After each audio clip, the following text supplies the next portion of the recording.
While we're inside the front door, I'm just going to show you guys how to quickly clean your lasers. Basically, open up the front door, remove your waste container, 2 green tabs. There are 2 wands on the door. Basically, the gray wand goes down the bottom.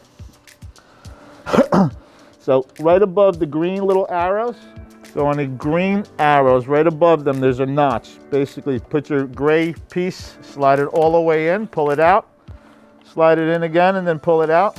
There's a little felt wiper on here, which will wipe off any dust that fell down on top of the laser glass. Once you're done with that, just pop it right back into place. The green one is for your primary Corona, which are only on the 4070 series and the 3070 series. The 50 and the 60 have automatic cleaners on them. But for the smaller ones, basically all you do is the little green arrows that have slots in them,